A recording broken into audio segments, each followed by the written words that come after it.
दोस्तों, आज वाली वीडियो में हम बात करने वाले हैं कि FZ अच्छी या FZS या वर्जन 2 या वर्जन 3। मैं हूं जोजो व्हीली, आप लोगों के लिए लेकर आया एक और नया व्लॉग, जिसके अंदर आज हम बात करने वाले हैं दो बाइक्स की जो कि दिखने में सेम है। मतलब देखा जाए तो अगर मैं बेसिक बात करूं तो राम और श्याम भाई है, दोनों एक जैसे दिखते हैं मगर उनमें थोड़े से फर्क है। तो आज इन्हीं सारी चीज़ों के बारे में बात करेंगे, थैंक्स टू राज मोटर्स, जिन्होंने हमें मौका दिया कि हम यामाहा की इन बाइक्स का एक्सपीरियंस करें और आप लोगों को दिखाएं, बताएं क्या क्या फ़र्क है। फिर भी अगर कोई बात रह जाए तो आप डिस्क्रिप्शन में जाकर इन लोगों को परेशान कर सकते हो और वो सारी चीज़ें पूछ सकते हो। तो आइए वीडियो को शुरू करते हैं और जानते हैं वर्जन 2 और वर्जन 3 और वर्जन 4 FZ में क्या क्या फ़र्क है, क्या सिमिलैरिटी है, क्या इंजन स्पेसिफिकेशन और बाकी सारी चीज़ों के बारे में। तो आइए वीडियो को शुरू करते हैं। सो गाइज, राम और श्याम। सबसे पहले दोनों बाइक्स जो हैं यामाहा FZS और नॉर्मल वर्जन 3 वर्जन 4। तो हमने सोचा कि इन दोनों बाइक्स के बारे में एक ही वीडियो में बात करते हैं, क्या कॉस्ट है, क्या सिमिलैरिटी, सारी की सारी चीज़ें। तो अब सबसे पहले शुरू करते हैं, क्या बातें सिमिलर है, मेजर सिमिलर है। तो गाइज, जो हार्ट है दोनों बाइक्स में वो सेम है, जो कि है एयर कूल्ड HOSC टेक्नोलॉजी पे बेस्ड इंजन। 149 सीसी का जो इंजन है ये 12.4 PS power and 13.3 Nm torque generate कर रहा होता है, और दोनों का जो ग्राउंड क्लियरेंस है वो है 165 mm, जो कि बहुत ही अच्छा ग्राउंड क्लियरेंस है। अब शुरू करते हैं। सबसे पहले बताओ मुझे कहाँ से शुरू करें, पहले इससे शुरू करते हैं। तो सबसे पहले दोनों की चाबी वही आपको सिमिलर कीज़ मिल रही होती है जैसे यामाहा की हर किसी बाइक में आती है। दो चाबी आपको मिल रही होती है, इसको भी ऑन कर लेते हैं एंड इसको भी ऑन कर लेते हैं। अब सबसे पहले जब आप वर्जन 3 की बात करते हो तो इसकी जो कॉस्ट है ये है 1.19 लाख रुपीज़। अब जब आप फ्रंट में देखोगे तो यहाँ आपका यामाहा का लोगो, उसके ऊपर कुछ इस प्रकार से दिखने वाला एक कवर और यहाँ पे कुछ इस प्रकार से दिखने वाला मीटर। अब ये जो बाइक है इसके अंदर ब्लूटूथ नहीं आता, कनेक्टिविटी उसमें ब्लूटूथ कनेक्टिविटी आती है, वो थोड़ी सी अपग्रेडेड है वर्जन 3 और वर्जन 4 के हिसाब से। अब जैसे आप इस तरफ देखोगे वैसे ही आपको टेलीस्कोपिक सस्पेंशन मिल रहे होते हैं, यामाहा की साइड के अंदर ब्रांडिंग, और दोनों के अंदर जो डिस्क रोटर हैं वो आपको मिल रहे होते हैं सेम के सेम। अब डिस्क रोटर हैं कितने, 282 mm फ्रंट के अंदर आपको डिस्क रोटर मिल रहे होते हैं। ये जो है ये सिंगल चैनल ABS में आपको मिलती है, बाइबर के यहाँ पर आपको caliper, dual pot piston caliper. और अगर मैं टायर साइज़ की बात करूँ तो 100/80/17 के आपको टायर मिल रहे होते हैं। और फ्रंट जब आप लाइट की बात करो तो ये आपको LED मिल रही होती है, ये भी LED मिल रही होती है, और नीचे की तरफ जो पायलट लाइट है ये आपकी इसमें हैलोजन मिल रही होती है। सेम टाइम इसमें जो इंडिकेटर्स हैं ये भी आपको हैलोजन मिल रहे होते हैं। अब जैसे आप इस तरफ देखते हैं वैसे ही कुछ इस प्रकार की मडगार्ड की डिज़ाइन, देखो इसमें भी मडगार्ड की सिमिलर सी डिज़ाइन आपको मिलती है। वही आपके पास में टेलीस्कोपिक सस्पेंशन। जब ये बाइक लॉन्च हुई थी FZ फर्स्ट जनरेशन, तो भाई लोगों उस वक्त स्टंट राइडिंग में स्टॉपी का कुछ अलग ही लेवल का क्रेज़ इस बाइक ने कर दिया था। फ्रंट में इसके अंदर आपको ABS यूनिट मिलती है, 282 mm का फ्रंट के अंदर डिस्क रोटर, एक हल्की सी यहाँ पर आपके पास में रेड स्ट्रिप। और अगर मैं टायर साइज़ की बात करूँ तो टायर साइज़ कहाँ गया, टायर साइज़ के लिए मेरे को इसको हल्का सा उठाना पड़ेगा। देखो हल्का सा अकेला इंसान की मेहनत। 100/80/17 का इसके अंदर आपको टायर प्रोफाइल मिल रही होती है। जब आप फ्रंट लाइट की बात करते हो तो इसके अंदर आपके रिफ्लेक्टर बेस LED हेडलैम्प मिल रहे होते हैं, दोनों के दोनों। हैलोजन कुछ भी नहीं मिलता। सेम टाइम कुछ इस प्रकार से दिखने वाली आपको DRLs मिलती है। जैसे आप ऊपर की तरफ देखते हो वैसा ही कुछ इस प्रकार का कवर जिसपे यामाहा की ब्रांडिंग। फ़र्क ये है कि इस बाइक के अंदर आपको जो इंडिकेटर्स मिलते हैं ये आपको LED मिलते हैं। और इसकी तो हमने कॉस्ट बता दी। ये जो बाइक है इसकी स्टार्टिंग प्राइस जो आपको मिलती है वो मिलती है 1.30 लाख रुपीज़। अब जैसे ही दूसरा आप फ़र्क देखेंगे वैसे देखेंगे यहाँ पर। अब जो रैम एयर का इनटेक है इसके अंदर जो ये कवर लगे हुए हैं इस पर आपका हल्का सा क्रोम का यूज़ है।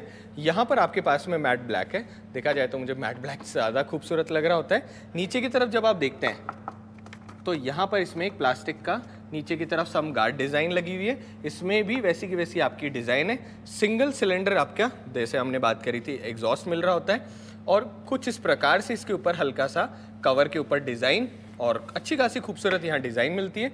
यहाँ हल्का सा आपके पास में ग्रे कलर की डिज़ाइन आपको इस तरफ मिलती है। अब जैसे ही यहाँ से आप इस तरफ घूमेंगे वैसे ही अब आप देखेंगे टैंक के अंदर बिल्कुल हल्का सा फ़र्क। तो हल्का सा फ़र्क क्या है, एक तो इसमें जो कलर टोन्स हैं ये आपके थोड़े से अलग आ रहे होते हैं। वही हल्का सा यहाँ पर एक अलग सा डिज़ाइन एलिमेंट, भाई साहब ये कुछ ज़्यादा ही अलग है। यामाहा की ब्रांडिंग, यहाँ पर भी आपको वैसा डिज़ाइन एलिमेंट मिलता है, अगेन यामाहा की ब्रांडिंग। दोनों के अंदर सेम पैटर्न में आपका फ्यूल टैंक जो है उसको खोलने का मैकेनिज्म है। 13 लीटर का आपको दोनों के अंदर फ्यूल जो टैंक है उसकी कैपेसिटी मिलती है। और अगर मैं हैंडल बार की बात करूँ तो हैंडल बार भी आपके दोनों के दोनों सिमिलर से मिल रहे होते हैं। अच्छा खासा वाइड आपको हैंडल बार है, प्लेसमेंट भी बहुत अच्छा। और यहाँ पर ये हल्का सा ना राइजर कंपनी ने ही पहले से कर रखा है, मतलब हल्का सा रेज्ड हैंडल बार है जो कि बहुत ही अच्छा आपका राइड कंफर्ट में काम में आ रहा होता है। किल स्विच का बटन, उसी के साथ में सेल्फ का बटन, इधर की तरफ हमारे जो बेसिक ब्रेकिंग मैकेनिज्म आ जाता है। ऊपर की तरफ बहुत ही खूबसूरत यहाँ पर आपको मिरर्स मिलते हैं और इसमें भी सेम के सेम मिरर मिलते हैं। अब जैसे आप यहाँ पर देखते हो वैसे ही कुछ इस प्रकार से दिखने वाला आपको डिस्प्ले मिलता है जिसमें किलोमीटर पर आवर, आरपीएम और बाकी टाइमिंग वगैरह सारे के सारे आप देख सकते हो। जब आप यहाँ देखते हो तो उस मीटर के कंपेयर में ये मीटर आपका थोड़ा एलसीडी और छोटा हो जाता है। मैं ना इसको लाइट को ऑफ कर दूं तो ये हमारा छोटा डिस्प्ले यहाँ पर आपको देखने को मिलता है और यहाँ पर हमारा ये वाला जो डिस्प्ले इसकी साइज़ थोड़ी सी बड़ी आपको मिल रही होती है। अब जैसे पीछे की तरफ देखोगे वैसे ही सिंगल सीट आपको दोनों बाइक्स में मिल रही होती है। ये भी एक सिंगल पीस में आपको सीट मिलती है, ये भी सिंगल पीस में मिलती है। हालांकि हल्का सा ये आपका कर्व फिनिश आपको देखने को मिलता है। सेम टाइम जब आप ब्रेकिंग मैकेनिज्म में बात करो तो आपको दोनों तरफ सेम ब्रेकिंग मैकेनिज्म मिल रहा होता है। और ये जो साइड का कवर है, इवन ये कवर की डिज़ाइन भी आपकी सेम के सेम मिल रही होती है जो कि बिल्कुल एक खूबसूरत, ये आपका एक सिंगल पीस जैसा है। और उसके साथ में ये एक दूसरा एलिमेंट, अगेन ये भी हल्का सा आपका ग्रिपी पैटर्न है। ऐसा का ऐसा आपको इस धर की तरफ देखने को मिलता है क्योंकि ये कलर से बहुत मैच कर रहा है तो ये ज़्यादा खूबसूरत लग रहा है। नीचे की तरफ जब आप देखते हैं तो आपको यहाँ पर मेटल की ही स्विंग आर्म देखने को मिलती है और कुछ इस प्रकार से दिखने वाला एग्जॉस्ट, अच्छा खासा एग्जॉस्ट का डिज़ाइन है। और कवर होने की वजह से लोगों के पैर जलने की संभावना थोड़ी कम हो जाती है। अब जैसे ही आप पीछे की तरफ देखते हो वैसे ही आपको थोड़ी सी डिज़ाइन एलिमेंट में फ़र्क देखने को मिलेगा। सबसे पहले देखो ग्रैब रेल दोनों की सेम है, इसमें भी ऐसी है, इसमें भी ऐसी है और ये अच्छी खासी स्टर्डी आपको ग्रैब रेल देखने को मिलती है। मगर जब आप पीछे की तरफ देखते हो तो यहाँ कुछ इस प्रकार से दिखने वाली आपको टेल लैम्प मिलती है, halogen base indicator, halogen base और उसके साथ में सिल्वर कलर की यहाँ पे पट्टी। जब आप इस तरफ देखते हो तो एलईडी के अंदर आपको टेल लैम्प दिखती है और उसके साथ एलईडी ही इंडिकेटर्स दिखते हैं। थोड़ा सा खूबसूरती और ज़्यादा एनहांस हो जाती है। नंबर प्लेट लगाने का प्लेसमेंट और साइड के अंदर यहाँ पर हमारे जो रिफ्लेक्टर्स हैं सेफ्टी के लिए वो देखने को मिलते हैं, इसमें भी वैसे के वैसे हैं। नीचे की तरफ जब आप देखते हैं तो यहाँ पर दोनों बाइक्स में आपको एक्स्ट्रा मडगार्ड मिलता है। यामाहा का ये मडगार्ड मुझे ज़्यादा अच्छा लगता है क्योंकि कीचड़ लगने की टेंडेंसी थोड़ी कम हो जाती है। अब साइड गार्ड भारत देश में कंपलसरी। इधर की तरफ जब आप देखते हैं तो 220 mm का आपको रेयर के अंदर डिस्क रोटर मिलता है, दोनों बाइक में सेम। एंड 7 वे एडजस्टेबल आपको मोनो सस्पेंशन मिलता है। यहाँ से आप इसके जो कॉइल है इसकी जो स्टिफनेस है उसको 7 लेवल पर कम या ज़्यादा अपने हिसाब से कर सकते हैं। अब दोस्तों अगर मैं टायर प्रोफाइल की बात करूँ तो बाइक के अंदर मेरे को रेयर के अंदर क्या टायर प्रोफाइल मिलता है, कहाँ गया ये टायर। 140/60 R17 का आपको रेयर टायर प्रोफाइल मिलता है। ये जो टायर साइज़ है भाई लोगों, ये जब एफजेड लॉन्च हुई थी ना तो हम लोगों से मजाक करते थे कि करिश्मा में जो आगे टायर आता है ना पीछे टायर आता है, ये एफजेड में आगे की तरफ दिया है। सो अच्छे खासे वाइड आपको यहाँ पे टायर मिल रहे होते हैं जिसकी वजह से ट्रैक्शन भी बहुत अच्छा मिलता है। सेम टाइम इस बाइक में आपको डुअल चैनल और इसमें सिंगल चैनल एबीएस मिलता है। निसिन का पीछे की तरफ आपको सिंगल पॉट पिस्टन कैलिपर देखने को मिलता है। अब आप इसके अंदर देखोगे तो देखो इसके अंदर जो रेयर के अंदर एबीएस है वो मिसिंग है। सो ये एक बहुत बड़ा फ़र्क है। अब साइड से जब आप बाइक को देखते हैं तो बहुत ज़्यादा आप फ़र्क नहीं महसूस करेंगे। इस तरफ भी जब आप देखेंगे तो वो सिमिलैरिटी बिल्कुल आपको दोनों बाइक्स में देखने को मिल रही होती है। यहाँ पर पीछे की तरफ बैठने के लिए जो को पैसेंजर हैं उनके लिए यहाँ पर जो माउंट लगे हुए हैं ये भी बहुत अच्छे हैं। अच्छा खासा पाइप की बिल्ट आपको देखने को मिलती है। सेम टाइम फुटस्टेप्स जो हैं इनको आप इस तरीके से रिट्रैक्ट भी कर सकते हो, अच्छी खासी बिल्ट क्वालिटी। और देखा जाए तो इस बाइक के यामाहा के पार्ट्स तो वैसे ही मार्केट में बहुत आसानी से अवेलेबल है। अब मैं क्या सोच रहा हूँ, इन दोनों में से कौन सी चलाऊँ, तो मैं सोच रहा हूँ ये वाली जो बाइक है इसको चलाते हैं, इसका एक्सपीरियंस लेते हैं। क्योंकि देखो इंजन वाइज तो दोनों बाइकें सेम है। कमेंट करके एक तो मुझे बताना कि दोनों में से आपको ज़्यादा पसंद कौन सी आ रही है और उसके ऊपर वील ट्राई कि हम डिटेल्ड में ब्लॉग बना पाए। 136 kg की ये वाली बाइक है एंड 135 kg की ये बाइक है फ्यूल के साथ में। सो 1 kg इस बाइक का वेट बढ़ गया। मुझे नहीं समझ में आया कहाँ बढ़ा, मुझे लगता है एबीएस यूनिट की वजह से बढ़ गया होगा, पर कहाँ बढ़ गया सो थोड़ा सा इसका वेट जो है वो हल्का सा इंक्रीज़ हो गया। अब हालांकि हमने मैक्सिमम चीज़ें बात कर ली है, कुछ रह थोड़ी गया है। फ्यूल इंजेक्टेड आपको सारे के सारे इंजन मिलते हैं, BS6 फेज़ 2 कंप्लाइंट, वर्जन 4 की 4.0 की यहाँ पर आपको ब्रांडिंग मिलती है। FZS की ब्रांडिंग यहाँ पर देखने को मिलती है। और इस तरफ जब आप देखते हैं वो हल्का सा उभरा हुआ था, ये सिर्फ डिकैल की तरह है। FZ वर्जन 3.0 की यहाँ पर आपको ब्रांडिंग देखने को मिलती है। अब हम क्या करते हैं, हम इस बाइक को चलाते हैं और फिर आप लोगों को बताते हैं कि ये बाइक चलती कैसे है। दोस्तों अब शुरू करते हैं FZ चलाना। FZ वर्जन 3 हमने उठाई है। वर्जन 4 या S जो है उसमें सिर्फ स्क्रीन का फ़र्क है और एक उसके अंदर फ़र्क है ABS का। उसके अंदर आपको डुअल चैनल ABS मिलता है, इसमें सिंगल चैनल मिलता है। हमने सोचा हम ये वाली बाइक ही उठाते हैं और लेकर चलते हैं, क्योंकि इंजन पावर परफॉर्मेंस वाइज दोनों बाइक एक जैसी है। जो भी टॉप स्पीड और बाकी स्पेसिफिकेशंस पता चलेंगे वो दोनों एक जैसे होंगे। लो बाहर लेकर चलते हैं। बहुत सारी यादें जुड़ी हुई FZ के साथ हमारी। स्टंट राइडिंग के टाइम भाई साहब एक अलग लेवल था, बल्कि उस टाइम तो आई गेस पीछे की तरफ डिस्क ब्रेक आते भी नहीं थे। फर्स्ट जनरेशन वाली बाइक के अंदर सिर्फ आगे आगे डिस्क ब्रेक आते थे। बट जो मज़ा आता था ना उस बाइक पे स्टंट राइडिंग करने का, स्टॉपी क्या क्रेज़ी स्टॉपी उठती थी, क्योंकि ना डिस्क ब्रेक की कैपेसिटी बहुत अच्छी थी ब्रेकिंग की। फिर तो बहुत सारी बाइक्स आई, KTM वगैरह में बहुत अच्छे डिस्क ब्रेक्स आने लग गए थे। तो जो फन था वो, ओहो भाई साहब आ रहे हैं क्रेज़ी।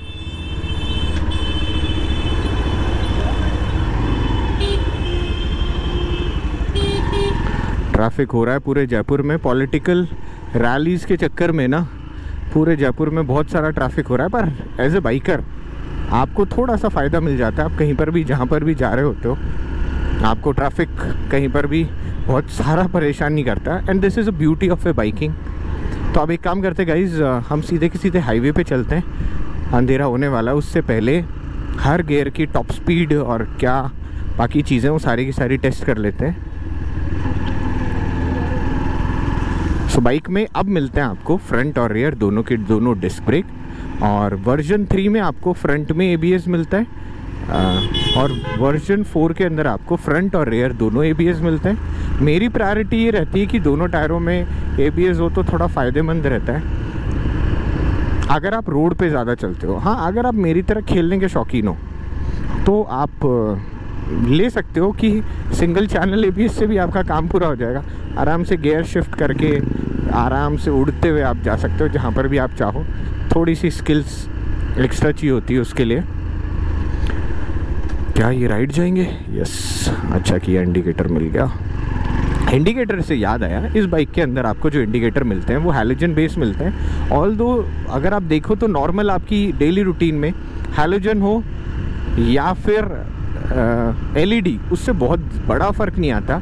पर हाँ, लुक वाइज फील वाइज थोड़ा सा डिफरेंस क्रिएट हो जाता है।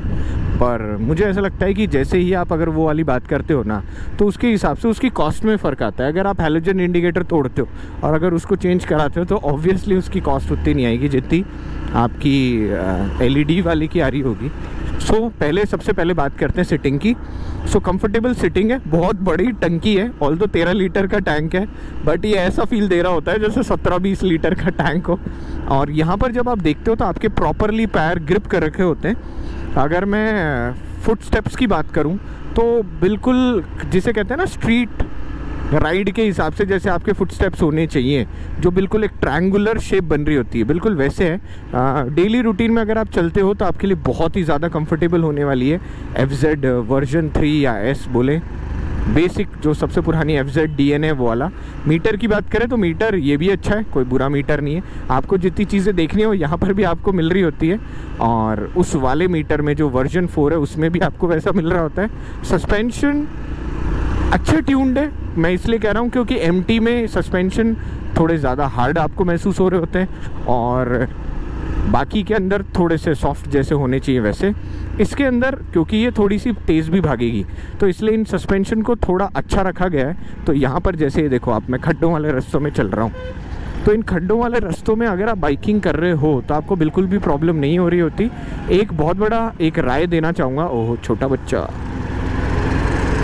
एक आपको छोटी सी राय देना चाहूँगा बाइकिंग से रिलेटेड कि भाई लोगों, जब भी आप बाइकिंग करते हो और अगर आप ओला उबर वाले जैसे अकेले चल रहे हो, किसी के साथ तो नहीं कर सकते ऐसा, या फिर आप जोमेटो वाले हो, तो भैया आप लोग ना जब भी खड्डे हैं वैसे ही हल्का सा ऊपर उठ जाया करो। अगर आप हल्के से ऊपर उठ जाया करोगे ना खड्डों वगैरह में, तो उससे होगा कि आपकी बैकबोन में इंजरी होने की प्रोबेबिलिटी थोड़ी सी कम हो जाती है।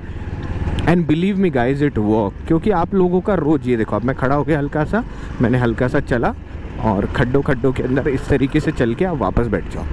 अगर आप ऐसा आदत बना लेते हो तो आपको बैकबोन में होने वाली इंजरीज थोड़ी सी आपकी लाइफ में कम हो जाएगी। अब हम हाईवे पर जाते हैं और बाइक की हर गियर में क्या टॉप स्पीड है उसको टेस्ट करते हैं। इंडिकेटर। सो अब सबसे पहले हम हमारी बाइक जो है इधर कोने में रोकते हैं, फर्स्ट गियर से शुरू करते हैं। सो हमने डाला फर्स्ट गियर, एक आगे बाकी सारे पीछे। फर्स्ट गियर में अगर मैं बात करूं तो अप्रॉक्सीमेटली 30 की स्पीड मेरी है। सेकंड गियर,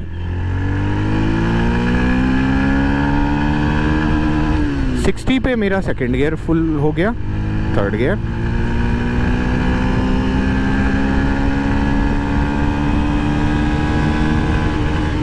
एट्टी पे मेरा थर्ड गियर पूरा हो गया और आराम से आप लीन कर सकते हो अपनी बाइक को अच्छे खासे।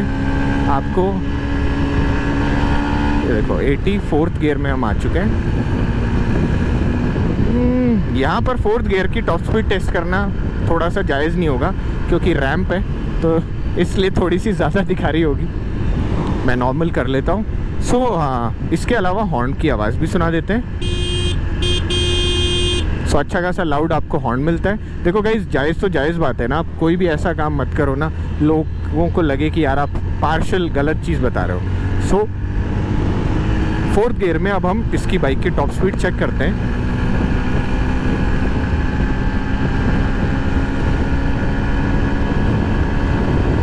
अप्रॉक्स 95।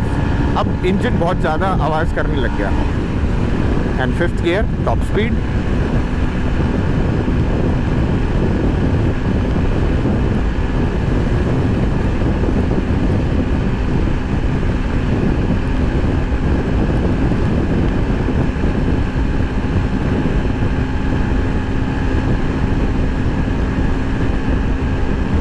अप्रॉक्सीमेटली 107, 108 आपको बाइक के अंदर टॉप स्पीड मिल रही होती है। और फिफ्थ गियर के अंदर आपको जैसी भी हाईवे क्रूजिंग है वैब से आप कर सकते हो। 5 गियर इस बाइक के हिसाब से आपको सफिशिएंट महसूस हो रहे होते हैं। बिल्कुल भी ऐसा नहीं है कि आपको ब्रेकिंग में कहीं प्रॉब्लम हो। मिरर्स की अगर मैं बात करूँ तो अच्छी क्वालिटी के आपको मिरर है, मतलब जैसी विजिबिलिटी आपको चाहिए आपको बिल्कुल वैसी मिल रही होती है। पीछे की ऑब्जेक्ट्स को आप ढंग से देख सकते हो। अगर मैं ब्रेकिंग की बात करूँ तो आगे की तरफ जो आपको ABS मिलता है उसकी वजह से आपकी ब्रेकिंग बहुत ही ज़्यादा अच्छी कंट्रोल हो जाती है। अगर आप दोनों ब्रेकों को भी टाइम पर प्रेस करते हो तो आप ये देखो, आप किसी भी स्पीड में हो आप प्रॉपरली अपनी बाइक को कंट्रोल कर लेते हो। सो यामाहा ने ये जो ब्रेकिंग एफिशिएंसी इंक्रीज़ करी इन सारी बाइक्स में स्पीड के हिसाब से, वो काबिले तारीफ़ है। आप सब लोग यामाहा को RX 100 RD 350 की वजह से जानते हो, बहुत सारी मेमोरीज कवर्ड है। मगर गाइज आज भी यामाहा उन्हीं सारे के सारे बेंचमार्क पॉइंट्स के ऊपर चल रही है, वो सारी चीज़ें कवर कर रही है और राइड कंफर्ट नो डाउट बहुत अच्छा है। अब अगर मैं वाइब्रेशन की बात करूं तो बाइक में बिल्कुल भी वाइब्रेशन नहीं है, बिल्कुल स्मूथ रिफाइंड और बिना आवाज़ करने वाला इंजन है। और अगर मैं बात करूं फिट फिनिश प्रोडक्ट्स की तो उसमें भी मुझे बिल्कुल भी कोई कमी नहीं लगी। एक गाइज मैं आप लोगों से चाहता हूं कि आप मुझे बहुत सारे जिसे कहते हैं ना किसी भी बाइक को रेट करने के लिए पॉइंट्स बताएं, जैसे कि किस गियर में बाइक कितनी टॉप स्पीड जा रही है। ये आप लोगों का ही सजेशन था जिसको मैं फुलफ़िल कर रहा हूँ। और धीरे धीरे देखो, कुछ चीज़ें ऐसी है ना कि एक अकेला व्लॉगर, मैं अकेला ही सब कुछ कर रहा होता हूँ तो मेरी लिमिटेशंस है सारी चीज़ों के अंदर, but still I am trying कि मैं वो सारी चीज़ें कर पाऊँ जिसकी वजह से आप एक अच्छी व्हीकल ख़रीद पाओ। अब हम क्या करते हैं, हम एक तो इस बाइक को सेकंड गियर में उठाते हैं ताकि ये वाली चीज़ भी क्लियर हो जाए। सो सेकंड गियर में जब आपने उठाई बाइक तो आपकी बाइक आराम से सेकंड गियर में उठ गई। अब हम थर्ड गियर डालते हैं और थर्ड गियर में देखते हैं कि थर्ड गियर में बाइक उठ जाती है क्या। सो आपकी बाइक जो है वो थर्ड गियर में भी आसानी से उठ गई। और अब टाइम है फोर्थ गियर का। क्या फोर्थ गियर में भी उठ जाएगी क्या? चलो फोर्थ गियर में और ट्राई कर लेते हैं बाइक को। सो फोर्थ गियर में हमारी बाइक बंद हो गई। सो टिल थर्ड गियर आपकी बाइक बिना किसी प्रॉब्लम 0 से उठ सकती है इन केस अगर आपको कहीं ज़रूरत पड़ जाए तो। हालांकि ऐसी टेस्ट की उतनी ज़रूरत नहीं पड़ती, पर हाँ आप अपनी बाइक को नॉर्मल लेकर चल रहे हो। सपोज़ करो मैं 5th गियर में हूँ इस वक्त, 35-30 चल रहे हो और आप एकदम से पूरा का पूरा एक्सेलरेट करते हो तो इंजन में टॉर्क ही होना चाहिए ताकि आप आराम से ना बिना गियर बदले आप स्पीड गेन कर सको। और अब इसका फ़ायदा क्या मिल रहा होता है आपको इन सारी चीज़ों को करने का कि अगर आपकी बाइक का इंजन हल्का सा भी अच्छा टॉर्की होता है ना तो शहर में आपको बार बार गियर बदलने जैसी आफतों से पाला नहीं पड़ रहा होता। आप एक ही गियर में क्रूज़ कर सकते हो जितना भी आप करना चाहो। पुराने वाली FZ, भाई साहब FZ ने सच्ची एक अलग ज़माना रहा हुआ है FZ का। और अभी तो आप सोचो 4th जनरेशन है। कमेंट करके मुझे बताना कि आपकी फेवरेट कौन सी है। मैं बात करूँ तो मुझे 1st जनरेशन में जो उसका रेड कलर आता था वो बहुत ही ज़्यादा खूबसूरत लग रहा होता था। आई होप हमने मैक्सिमम चीज़ें बाइक की कवर कर ली है। अगर कुछ और रहे तो आप प्लीज़ हमें कमेंट करके बताइएगा। विल ट्राई कि हम उसके ऊपर डिटेल्ड एक्सपीरियंस क्रिएट कर पाएँ। अब हम क्या करते हैं, हमारी बाइक कहीं साइड में रोकते हैं ताकि आपको हल्का सा बाइक का व्यू भी दिखा देते हैं। तो हमने बाइक को साइड में रोका। आपके पास में अच्छा खासा साइड स्टैंड मिल रहा होता है जिसको आप आराम से लगा सकते हो। साइड स्टैंड लगाते आपकी बाइक बंद हो जाएगी और न्यूट्रल करके आपको एग्जॉस्ट नोट भी सुना देते हैं। सो पीछे की तरफ कोई भी नहीं है। सो कुछ इस प्रकार से दिखती है आपकी FZ वर्जन 3 और इंडिकेटर और हाई बीम के साथ में कुछ इस प्रकार की। कमेंट करके मुझे बताना कि ये लुक कैसा लगा मेरे वीडियो में।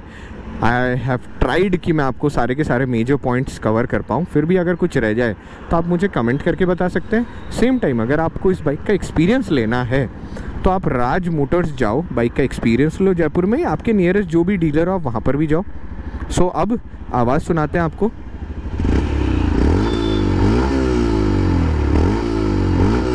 तो बिल्कुल साइलेंट इंजन है। सो जयपुर के अंदर तो देखो राज मोटर्स मेरे और मेरे जितने भी जानकार हैं ना उनको अच्छी डील्स भी दे देते हैं बाइक के अंदर। और अच्छा है, फ़ायदा ही फ़ायदा है। आप किसी भी कंपनी की बाइक लो, बाइकिंग करना इंपॉर्टेंट है, हेलमेट लगाना इंपॉर्टेंट है, राइड करना इंपॉर्टेंट है। तो अब वीडियो को एंड करते हैं। आई होप वीडियो आपको अच्छा लगा हो। अगर वीडियो अच्छा लगे तो चैनल सब्सक्राइब करें, वीडियो को लाइक करें, कमेंट बॉक्स में बताएं कि अगला व्लॉग हम कौन सा बनाएं। तब तक स्टे हैप्पी, स्टे हेल्दी। अब मैं जा रहा हूँ क्योंकि मुझे एक जगह ब्लड डोनेशन करने के लिए जाना है। सो मैंने वीडियो बना दिया, आप लोगों की प्रॉब्लम सॉल्व कर दी। आप चैनल सब्सक्राइब कर ही देना, वीडियो को लाइक कर देना, that is more important. Channel subscribe करना फ्री ऑफ कॉस्ट है। तो चलो बाय, ख्याल रखिएगा अपना। मिलते हैं अगले वीडियो के साथ में, तब तक बाय बाय।